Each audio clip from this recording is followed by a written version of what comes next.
तर आज आपण आलेलो आहेत अण्णा वडेवाले यांच्याकडे। यांचे वडापाव खूप फेमस आहेत आणि यांचे वडापावांचे नाव तुम्ही जरूर ऐकलेच असताल। तर ह्यांची प्रोसेस बघूया आणि चलूया त्यांच्याकडेच, विचारूया त्यांना।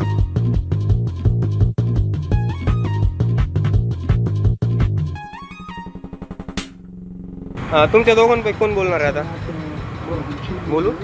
तुमचं नाव सांगा सुरुवात। संतोष गुरुनाथ हिरेमठ। तर वडापाव आणि अजून काय आहे आपल्याकडे वडापाव, पॅटीस, भजे आणि समोसे असतात। अच्छा, मग खूप मोठ्या गोष्टीत म्हणायचा। हो, तर किती दिवस झाले हे करताय तुम्ही? मला 10 वर्ष झाले याला। तुमच्या वडिलांपासून आहे का तुम्ही स्वतः सुरू केलं? वडिलांपासून। तर सुरू झाल्यापासून आज 10 वर्ष झालेत कंप्लीट।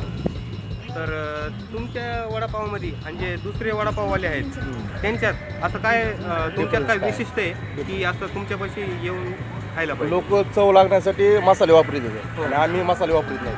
मग आमचं प्युअर फक्त हळद, जिरे, मोहरी आणि अद्रक, लसूण। त्यामुळे प्युअर नॅचरल वडापाव आपल्या वडापाव पित्त होत नाही, काय होत नाही। म्हणजे तुमच्या वडापावाला फास्ट फूड म्हणता येणार नाही, एकदम निरोगी समजायचं। तर आम्हाला प्रोसेस दाखवा वडापावची कशी आहे काय आहे। तर कॅमेरामॅन, हे आमचा मसाला, हां, पुदिना चटणी,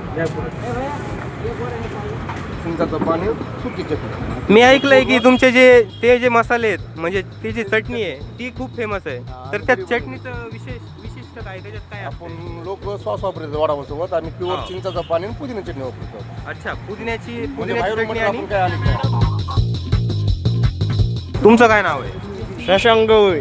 प्रशांत गवळी। तर तुम्ही हमेशा नेता इथून? नेहमी नेतो मी। हमेशा का आवडतात? इथली चव आणि टेस्ट वगैरे भारी, एकदम खायला बी चांगले लागतात। आणि चटणीबद्दल ऐकलेलं आहे आपण, तर चटणीबद्दल काय बोलणार? चटणी एक नंबर आहे। चटणी एक नंबर। चटणीमुळे समजा चव जास्त येते। चटणी आणि सॉसमुळे चव चांगली येते त्याला। अच्छा, धन्यवाद बोलल्याबद्दल। यांच्याकडे व्हिडिओ शूट करण्याचं कारण म्हणजे आम्ही एके दिवशी असंच यांच्या वडापावच्या दुकानावर गेलो आणि तिथे वडापाव खाल्ला। आम्हाला वडापाव खूप आवडला। आमच्या लक्षात आलं सगळ्यांना ही चव माहीत व्हावी आणि यांची चटणी तर जबरदस्तच। तर आता इथल्या यांच्या ग्राहकांना विचारू, तुम्ही कंटिन्यू येतात का? रोज कसे लागतात वडापाव? एक नंबर। 10 पैकी तुम्ही किती देता ह्या वडापावला? 10 पैकी 10। 10 पैकी 10। ह्यांनी 10 पैकी 10 दिलेले आहेत। तुम्ही? आहे पण 10 पैकी 10। 10 पैकी 10 आहे। पण सगळ्यांना फक्त एवढंच सांगतो की यांच्या अण्णा वडेवाले या दुकानावर एकदा यांचा वडापाव खाऊन बघावा। नाही आवडल्यास परत नका येऊ, पण एकदा खातान तर बार बार येतान।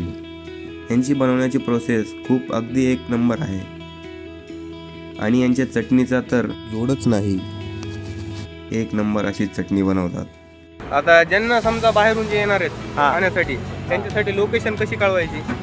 KSK कॉलेज रोड, हां, शिवराज पान सेंटरच्या जवळ।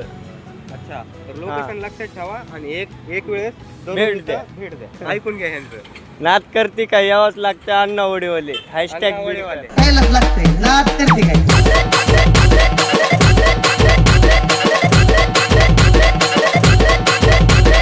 खायलाच लागते, नाद करते काय?